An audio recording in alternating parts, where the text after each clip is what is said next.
Glórias a Deus, a paz do Senhor para todos os nossos irmãos, amém. Que Deus abençoe a todos ricamente, como sempre tem feito, que Deus continue a abençoar a todos os nossos amados. Mais uma vez estamos aqui através do Facebook da nossa igreja, a Igreja da Multiforme Graça de Deus.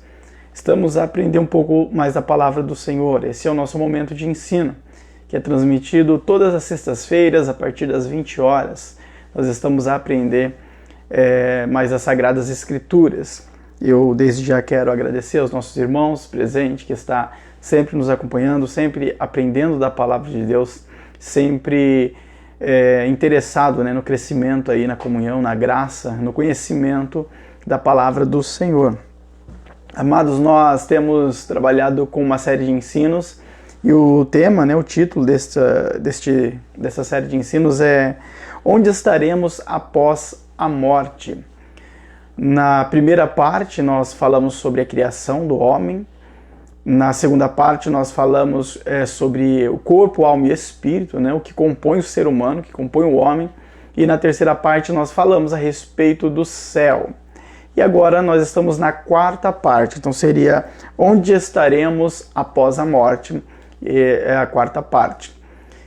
Nessa quarta parte nós vamos falar sobre o inferno. Então, como nós falamos sobre o céu na parte anterior, na terceira parte, nessa parte nós vamos falar sobre o inferno, ou pelo menos trazer ali uma base, um alicerce, para que nós possamos dar continuidade na próxima ocasião e falar um pouco mais a respeito disso, para que nós então possamos concluir essa série de ensino, amém? Bom, então, onde estaremos após a morte? Por que nós começamos falando sobre a criação? Porque para nós entendermos a respeito da alma, do corpo, do homem, do espírito, nós precisamos saber como foi criado. Então, depois nós falamos sobre o corpo, alma e espírito e aprendemos sobre o reino dos céus, que é um dos destinos pelo qual, então, o homem, ele tem, no caso, ali o reino dos céus, para aqueles que estão salvos, estão em Cristo Jesus. E agora nós vamos falar de um outro destino que nós conhecemos como o inferno, aquilo que a Bíblia nos apresenta a respeito do inferno. Bom, quando se fala de inferno na Bíblia Sagrada, nós que pregamos a palavra de Deus, o ensinamos, nós temos que tomar muito cuidado, porque nem sempre ali a palavra inferno, referente na Bíblia Sagrada, quer dizer de fato aquele inferno que todos nós temos a noção em relação ao sofrimento eterno e tudo mais. Até porque a Bíblia Sagrada ela nos apresenta, digamos assim, quatro palavras diferentes para a palavra inferno, para o significado de inferno. A palavra inferno ela vem do latim, tá? Latim nós sabemos que era a língua original, era a língua oficial dos romanos, E essa palavra inferno vem do latim infernus, que significa, grosso modo, o lugar onde os mortos habitam, a habitação dos mortos. Quando a Bíblia Sagrada ela foi traduzida para o latim e, consequentemente, em outras línguas, se colocou essa palavra inferno, ou infernos, do latim, em todo lugar onde se falava a respeito disso, tá? Então, tudo o que falava sobre inferno lá no Antigo Testamento, no Novo Testamento, colocava-se a palavra infernos, do latim. Então, essa palavra infernos, que é o inferno que nós conhecemos na língua portuguesa, ela é uma palavra, digamos assim, universal, para abranger todos os infernos que nós podemos encontrar na Bíblia Sagrada. Então, a Bíblia ela vai sempre trabalhar dessa maneira, tá? Então, quando nós passamos a tentar entender e compreender mais as Sagradas Escrituras, na questão da interpretação dos textos bíblicos, dos versos bíblicos, nós temos que nos ater a isso. Por exemplo, a palavra amor, para nós, amor é amor, ponto final, Mas lá no grego, não, existem vários tipos de amor. Existe o amor eros, o amor filéu, o amor storge, e por aí vai, o amor ágape, Então existem outros tipos de amor, mas na Bíblia Sagrada, na língua portuguesa, você sempre vai ver a palavra amor, e somente naquele sentido, amor, que nós conhecemos como amor. Então quando nós passamos a entender a Bíblia no mais profundo, nós passamos a conhecer que, na verdade, por exemplo, amor, existem vários tipos de amor ali dentro das Escrituras Sagradas. E com a palavra inferno não é diferente. Então, às vezes você vê inferno lá no Antigo Testamento, é uma coisa. Você vê lá no Novo Testamento, é outra coisa. Você vê lá no Novo Testamento, em outra parte, a palavra inferno já é uma outra coisa, tá? Mas nós vamos aprender sobre isso e ver um pouco mais ali dentro da explicação, amém? Bom, então, a falar de inferno. A Bíblia Sagrada ela nos apresenta um tipo de inferno, digamos assim, que é traduzida do hebraico como Sheol, Sheol em hebraico, ou Seol, né, na nossa fonética. Esse Sheol em hebraico, este inferno que nós podemos encontrar ali no Antigo Testamento, ele seria o que nós podemos compreender como sepultura. E o texto trata isso como uma sepultura mesmo, tá? Em Salmo 139, no verso de número 8, por exemplo, está escrito assim: se eu subir ao céu, lá tu estás. Se fizer no inferno a minha cama, eis que tu ali estás também. Então o salmista diz, se eu fizer a minha cama lá no inferno, o Senhor também está lá. O salmista ele está falando a respeito da onipresença de Deus, tá? Então Deus está em todos os lugares. Em alguma Bíblia Sagrada, eu não me falha a memória agora a tradução, no lugar da palavra inferno você vai encontrar a palavra Seol, que seria o Sheol aqui que nós estamos tratando. Então quando o salmista ele diz, se eu fizer a minha cama lá no inferno, o Senhor está lá, ele está falando do Sheol, que é esse inferno que nós encontramos ali no Antigo Testamento. O Sheol aqui, ele é traduzido ou interpretado como um abismo, ou ainda uma sepultura. Os judeus, né, ali no período do Antigo Testamento, eles acreditavam que o Sheol era o lugar onde os mortos habitavam. Então, o homem deixando essa vida, né, falecendo, né, morrendo, ele passava a estar nesse Sheol, que seria a habitação dos mortos. Essa palavra Sheol, este inferno, vai aparecer ali no hebraico, no Antigo Testamento, por aproximadamente 65 vezes. Mas 8 vezes dessas 65 trata-se de um texto já ligado mais ao sentido literário. Mas nas 57 vezes que aparece, trata-se de textos de poemas, trata-se de textos em que tem uma forma poética. Não é no sentido literal. Então o que nós compreendemos na Bíblia Sagrada é que este inferno, Sheol, ele é mais uma caracterização figurada da onde o homem ele possivelmente estaria depois que ele deixasse essa vida, tá? Seria então a sua alma. Então, por várias vezes nas Escrituras, inclusive, nós vamos ver a palavra sepultura ali no Antigo Testamento. Então, toda vez que você vê a palavra sepultura, sempre vai estar falando desse Sheol, que seria o lugar ou habitação dos mortos. Este inferno que nós estamos vendo aqui, esse Sheol, seria algo que existia mais dentro da concepção judaica, tá? Mais dentro daquilo que eles acreditavam. Que então o homem, a partir do momento que ele deixa esta vida, ele passa a fazer parte de um outro lugar, de um outro ambiente. E esse ambiente, para eles chamavam de Sheol, que para nós seria o mesmo que sepultura, que seria o mesmo que abismo. A origem da palavra Sheol é difícil, existem várias vertentes, várias origens e significados para ela. Mas independente da origem da palavra, o seu significado mais pertinente que nós encontramos ali no Antigo Testamento é de fato a sepultura. Inclusive, se você ver outros textos na Bíblia Sagrada, você vai ver utilizando a palavra sepultura ali e sempre falando do Sheol. Em Deuteronômios, capítulo 32, o verso de número 20, 21, 22 e 23, tem um texto de uma forma figurada em que Deus ele usa essa palavra Sheol. Tá? Vou fazer a leitura aqui. Esconderei o meu rosto deles, verei qual será o seu fim, porque são geração perversa, filhos em quem não há lealdade. A zelos me provocaram com aquilo que não é de Deus, que não é Deus.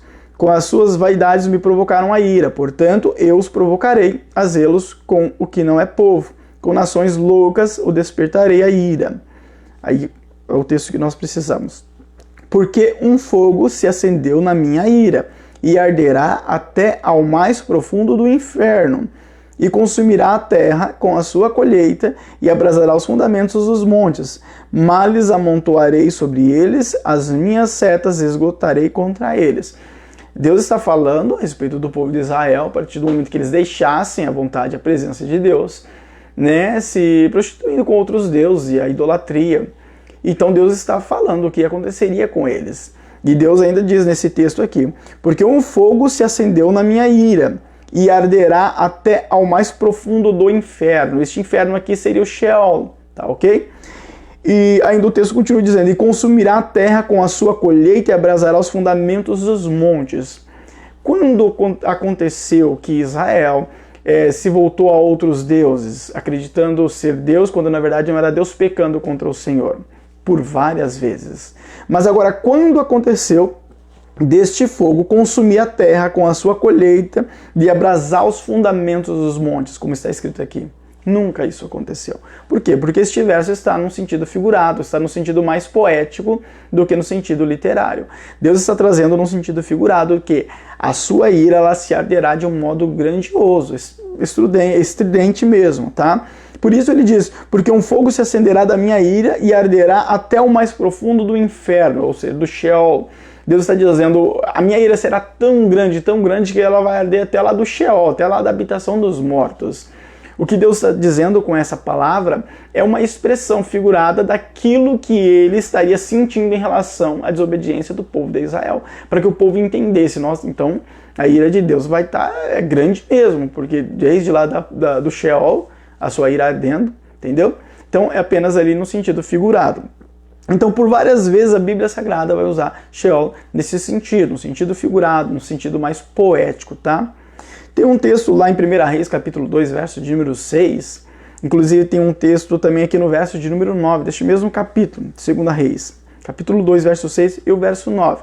Eu vou ler o verso de número 6, que diz assim: Faze, pois, segundo a tua sabedoria, e não permitas que suas cãs desçam à sepultura em paz.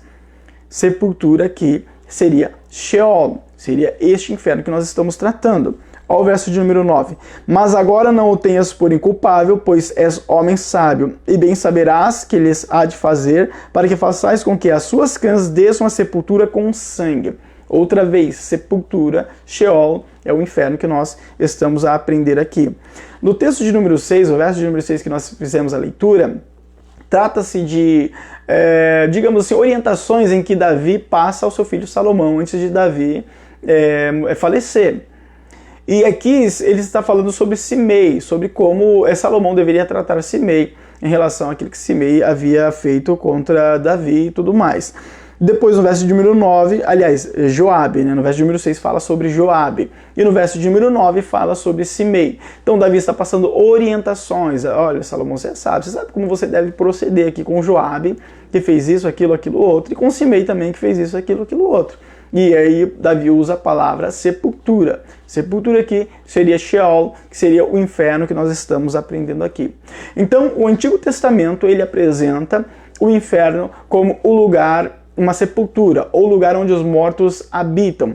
Deixou essa vida, passou a entrar então no Sheol, que seria o inferno em que os judeus acreditavam, ok? Então, Sheol na Bíblia Sagrada, inferno, na maioria das vezes vai ser utilizado em forma poética ou em forma figurada, e sempre se referindo à sepultura, tá bom? Este é um tipo de um inferno, né, que nós encontramos na Bíblia Sagrada. Mas a Bíblia vai falar de um outro inferno, digamos assim, tá? Ou vai tratar do inferno com uma expressão diferente. Outro inferno que nós podemos encontrar na Bíblia Sagrada seria o Hades.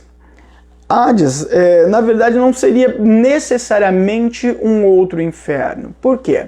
Porque a palavra Hades já vem do grego, tá ok? Então, Sheol seria do hebraico e Hades do grego. O que acontece é que, quando a Bíblia Sagrada, o Antigo Testamento, ele foi traduzido para o grego, e o nome dessa tradução é conhecido como Septuaginta. Por que Septuaginta? Porque foi traduzida por 72 anciãos. Então, por causa do número 72, então, se fala Septuaginta. Seria a tradução feita pelos 72 anciãos. Então, eles pegaram o Antigo Testamento e traduziram ele inteirinho para o grego. Pegaram o Antigo Testamento, que nós conhecemos como Antigo Testamento, né, em hebraico, e traduziram ele inteirinho para o grego. Era essa tradução, inclusive, que Jesus usava lá na época do Novo Testamento. Ele utilizava a Septuaginta, tá? Que era uma tradução em grego. Ali os fariseus usavam também disso, né? Então essa tradução, né, Septuaginta, todo lugar onde tinha ali um texto que falava falava inferno, né, Sheol, toda vez que tinha ali a palavra Sheol, eles traduziam como Hades, porque Hades seria a palavra Sheol, só que em grego, tá ok? Então, Hades no grego, Sheol em hebraico. Então, o Hades e o Sheol basicamente é a mesma coisa, tá? Basicamente é a mesma coisa. Hades seria a tradução então grega, né, da Septuaginta da palavra hebraica Sheol. E nesse caso, também seria o mesmo que abismo, o mesmo que sepultura, o mesmo que lugar ou habitação dos mortos. Então, quando os judeus ali no Novo Testamento, né, nos tempos de Jesus, eles liam esse texto, né, eles liam Hades, eles logo tinham a mesma concepção em que os judeus do Antigo Testamento, da época onde a língua grega ainda não imperava, eles tinham a mesma concepção de sepultura e de habitação dos mortos. A Bíblia Sagrada, ali no Novo Testamento, nós vamos ver ali somente, quando se fala de inferno, na maioria das vezes nós vamos ver a palavra Hades, tá? No grego, no original. Mateus 16, 18, por exemplo, usa a palavra Hades. Olha só como que é importantíssimo nós conhecemos um pouco mais dessas questões. Como eu disse no início deste ensino, para pregar a palavra de Deus, ensinar, para interpretar ela de forma correta, nós precisamos ter essa concepção, essa noção de que palavras dentro da Bíblia Sagrada parecem ser um significado só, mas quando na verdade dentro do original ela tem vários significados, aquela mesma palavra, tá? Foi o que eu disse a respeito do amor e a respeito da palavra inferno que nós estamos aprendendo aqui. Por exemplo, lá em Mateus 16, 18 está escrito o quê? Pois também eu te digo que tu és Pedro, Jesus falando para Pedro, e sobre esta pedra, a pedra que é Cristo, né, falando de si, edificarei a minha igreja e as portas do inferno não prevalecerão contra ela. Então Jesus disse, sobre esta pedra, sobre ele será edificada a igreja do Senhor. E as portas do inferno não vai prevalecer contra a igreja do Senhor. Mas que inferno que é aqui? Qual é a palavra inferno que na tradução original? Seria Hades. Então Jesus está falando o quê? Da habitação dos mortos, da sepultura. Jesus não está falando do diabo, ele não está falando de Satanás. Quando Jesus diz, as portas do inferno não prevalecerão contra a minha igreja, Jesus não está dizendo, o diabo e seus demônios não vai prevalecer contra a minha igreja. Não é isso que Jesus está dizendo. A palavra Hades, o que significa? Sepultura, habitação dos mortos. Então Jesus está falando do quê? Da morte. Então quando Jesus diz, as portas do inferno não prevalecerão contra a minha igreja, Jesus está falando, a morte não prevalecerá contra a minha igreja. Porque a palavra inferno aqui é Hades, tá? Então, aqui neste texto significa morte. E Jesus obviamente está falando o quê? Dos martírios. Porque eles matavam os cristãos procurando derrotar, destruir a igreja do Senhor, destruir a doutrina de Jesus Cristo, não é a doutrina do Senhor. Então eles queriam destruir isso. Então eles achavam que matando os cristãos, martirizando e tal, eles iam acabar com a igreja do Senhor. Mas Jesus deixou claro, as portas do inferno, Hades, ou seja, a morte não vai prevalecer. Pode matar o quanto quiser que não vai adiantar em nada. A igreja do Senhor vai continuar crescendo. Foi isso que aconteceu, por isso que eu estou aqui, você está aí aprendendo a palavra do Senhor. Nós somos a igreja do Senhor, tá? Então aqui está falando de morte e não de Satanás. Então quando nós lemos o texto na língua portuguesa, nós vamos falar, bom, já é o diabo, né, os demônios e tal. Mas quando nós traduzimos ele do grego, nós vamos perceber e falar, não é do diabo, ele está falando da morte. Mas aí você pode perguntar, mas então o diabo não tem nada a ver com isso? Óbvio que tem, né? Tudo isso era perseguição feita pelo diabo, né? Então essa morte aqui, esse Hades que Jesus ele anuncia aqui, obviamente que o diabo está por trás disso. Mas o texto originalmente está falando da morte, não do diabo. Mas é lógico que o diabo ele tenta contra a igreja do Senhor, utilizando isso daqui, né? Esse Hades aqui, né? Contra, segundo o que Jesus expressa, né? Contra a igreja do Senhor, mas não prevalece. Porque o Senhor Jesus, ele é a pedra, né? É sobre ele que está edificado. Então, o inferno, Hades, aqui seria morte. Então, a Bíblia Sagrada ela vai nos trazer também este Hades, que seria o mesmo que Sheol lá do Antigo Testamento, só que seria o Hades aqui, digamos assim, do Novo Testamento, da Septuaginta, da tradução do hebraico para o grego. ali do que nós conhecemos como Antigo Testamento. Um terceiro inferno que eu quero citar aqui é o inferno Guerrena.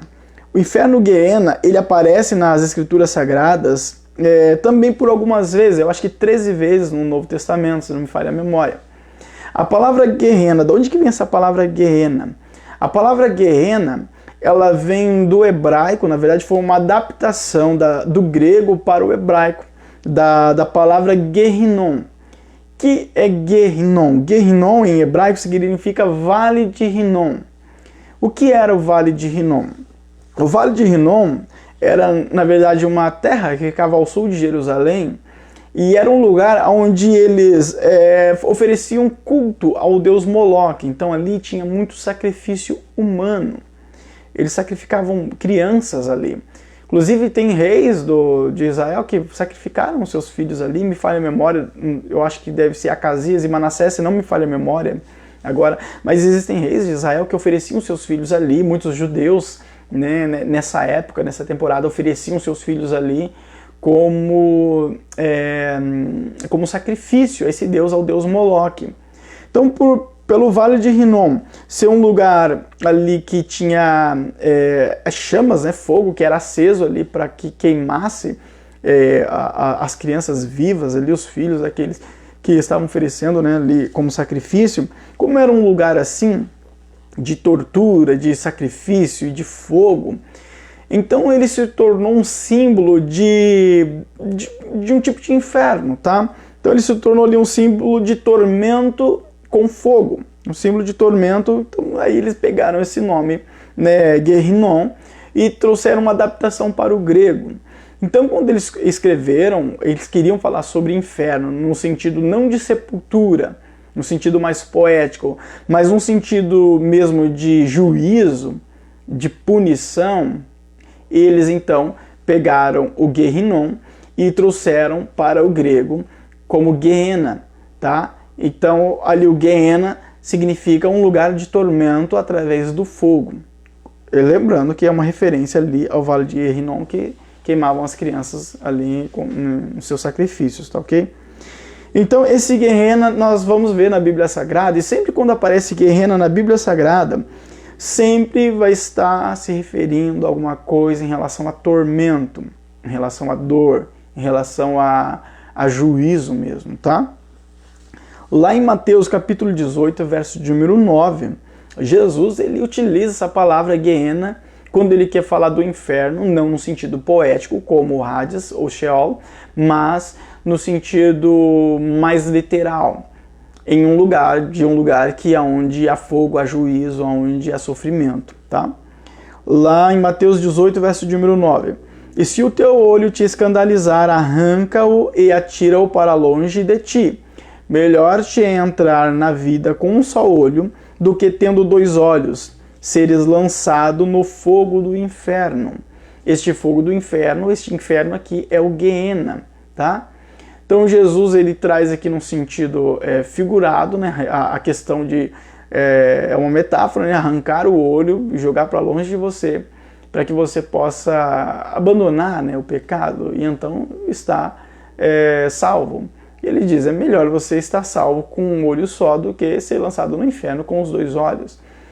Isso daí, obviamente, está no sentido figurado. Mas quando Jesus, porque né, ninguém vai arrancar literalmente seu olho, né? A Bíblia fala, arranca a sua mão, tua mão te faz pegar, arranque ela.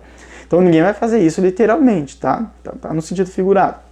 Mas quando Jesus fala do inferno, fogo do inferno e sofrimento, já não está no sentido figurado. Porque nos textos da Bíblia Sagrada, onde nós encontramos o Guerrena, sempre vai estar falando de um lugar de fato existente de tormento, um lugar ali de juízo, um lugar de fogo, um lugar de punição. Tá? Então Jesus disse, melhor você entrar no céu com um olho só, né, na salvação, do que entrar com os 2 olhos no inferno. E ele diz ainda, seres lançado no fogo do inferno. Tá? Então uma referência aí ao Vale de Rinom. Lá em Mateus 10, 28 também vai falar sobre isso. Ó. E não temais os que matam o corpo e não podem matar a alma. Temei antes aquele que pode fazer perecer no inferno a alma e o corpo. Está falando de quem? Do próprio Deus. Então não fique preocupado com aqueles que podem matar o seu corpo físico, tirar a sua vida. Não se preocupe com isso. Se preocupe em temer a Deus, porque ele pode não só matar o seu corpo físico, mas também lançar você, a sua alma, no fogo do inferno. Quando utiliza aqui essa palavra, né, perecer no inferno, né, a alma e o corpo, perecer no inferno, Jesus está citando o Gehenna, que seria este inferno que nós estamos tratando aqui. Então, este Gehenna é o inferno punitivo, é o inferno aonde há fogo, aonde consome, aonde há tormento, tá? Então, nós precisamos ter essa separação dentro das Escrituras Sagradas para que nós possamos compreender de fato a palavra de Deus. Este é o, digamos assim, é o lugar mesmo do ranger de dentes, né? Que a Bíblia nos diz, pranto e ranger de dentes. O quarto inferno que nós encontramos na Bíblia Sagrada é um inferno que nós só vamos encontrar uma vez ali no texto de 2 Pedro, no capítulo 2, verso de número 4. Em toda a Bíblia Sagrada, este inferno só é citado uma vez. Está em 2 Pedro, capítulo 2, e o verso de número 4. Lá está escrito assim: porque se Deus não perdoou aos anjos que pecaram, mas havendo-os lançado no inferno, os entregou às cadeias da escuridão, ficando reservados para o juízo. Amados, eu não vou entrar dentro do contexto deste verso, senão a gente vai para um outro ensino, tá? Nós vamos falar apenas aqui do inferno, tá? Então aqui diz, os anjos que pecaram, mas havendo-os lançado no inferno. Quando Pedro ele escreve essa palavra inferno em grego, ele não utiliza Hades. Então não é o Sheol lá, o inferno poético lá do Antigo Testamento, a sepultura. Quando Pedro ele escreve este texto, ele também não utiliza a palavra grega Gehenna, que seria o inferno punitivo ali de tormento e fogo. Pedro ele utiliza a palavra grega tártaro. Na cultura grega existia o Tártaro, que era o lugar para onde iam os mais perversos, e existia os Campos Elíseos, que seria o lugar onde iam as pessoas boas. Isso dentro da cultura grega. Quando Pedro ele escreve esse texto, ele está fazendo uma alusão à cultura grega, falando sobre o Tártaro, que seria o lugar para onde iam as pessoas mais perversas, os mais perversos, né, da existência, tá bom? Só que quando Pedro ele fala sobre o Tártaro aqui, Pedro ele não está apoiando a cultura grega, em hipótese alguma, ele não está apoiando, dizendo que também exista os Campos Elíseos, tá bom? Então não é um apoio à cultura grega, muito pelo contrário. Pedro ele está usando esta palavra tártaro aqui como referência para que as pessoas da época viessem a compreender aquilo que ele estava querendo dizer. Então, na concepção de Pedro, e nós sabemos que as Escrituras Sagradas é inspirada por Deus, então nós sabemos que o Espírito Santo bem viu, né, que haveria uma necessidade ali de uma colocação de uma palavra diferente do costume ali dentro dos escritos do Novo Testamento, para que as pessoas viessem a entender, aqueles que receberiam essa carta, que estariam lendo ela naquela época, tá? Então Pedro, ele entendeu isso daí, falou, não, vou usar essa palavra para que as pessoas entendam melhor. Até porque quando Pedro ele escreve essa epístola, Pedro está escrevendo a epístola aos gentios e aos judeus, tá? A gentios e também a judeus cristãos, que estavam espalhados por toda a Ásia Menor. Na verdade, a primeira epístola de Pedro, ela foi escrita aos membros da igreja que viviam em 5 províncias da Ásia Menor. E esta epístola de 2 Pedro é uma continuidade, digamos, da primeira carta dele. Porém, na segunda carta de Pedro, Pedro trata mais ali de algumas coisas que estavam vinculadas ao gnosticismo, né? Então Pedro está falando ali de coisas mais dentro da doutrina mesmo, tá? Então Pedro ele utiliza essa palavra tártaro porque muitos ali, eles tinham, se não a maioria, estava muito dentro da cultura grega. A cultura grega naquela época era muito forte, tá? Como vocês sabem, falava-se mais grego do que a língua nativa de cada nação, tá bom? Então, como a cultura grega era muito forte, Pedro pega essa palavra do grego, da cultura grega, ali o tártaro, e coloca em seu escrito. Quando Pedro usa a palavra tártaro aqui, na nossa tradução seria inferno, Pedro também está falando de inferno, o mesmo inferno que se fala ali em outras passagens do Novo Testamento, tá? Agora, será que Tártaro é o mesmo Guiana? É difícil de dizer que de fato seja. Como nós aprendemos no ensino passado que o reino dos céus, aparentemente, que as escrituras sagradas nos apresentam, existem, digamos assim,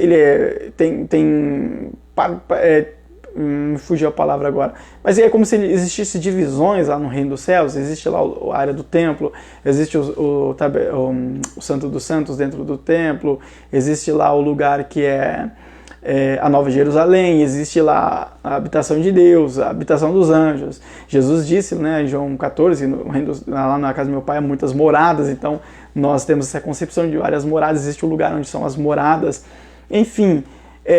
Então, como nós temos essa compreensão das Escrituras Sagradas, que o reino dos céus tem essas partes, né, essas partições, esses lugares, o inferno é uma possibilidade que ele também tenha, né? Há uma possibilidade. Então, se de fato o inferno tiver, o Tártaro seria então uma divisão desse mesmo inferno, esse Guiana que nós aprendemos aqui, tá? Porém, não tem como nós batermos o martelo e fixar isso como uma verdade absoluta. O que nós podemos saber, o que nós sabemos, né, de fato, é que o Guiana é um lugar de tormento, é um lugar onde há o ranger de dentes, onde há pranto, onde há um fogo que consome. Amém? Então nós aprendemos aqui sobre o inferno Sheol, lá do Antigo Testamento, e o inferno Hades do Novo Testamento, que seria ali um tipo de inferno mais numa linguagem poética, o lugar, a habitação dos mortos ou a sepultura, como os judeus acreditavam.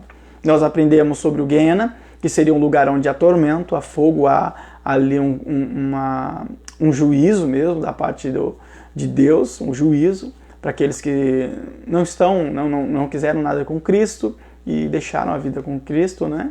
E partiram para a morte sem Jesus. E um outro lugar ali como conhecido, né? Ou pelo menos Pedro apresenta como o Tártaro, o lugar onde existe também uma prisão. Bom, para nós entendermos um pouco mais a fundo sobre o inferno, eu quero pedir para que os irmãos estejam no próximo ensino, tá? Na próxima ocasião, na próxima oportunidade. Nós vamos entrar mais a respeito dentro disso, porque aqui é apenas uma base, digamos assim, uma introdução.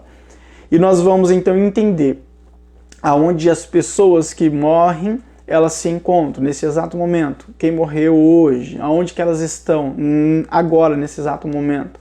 Aqueles que morreram em Cristo, onde eles estão, e aqueles que morreram sem Jesus, aonde eles estão nesse exato momento, o que está acontecendo com eles, o que eles estão vendo, o que eles estão sentindo.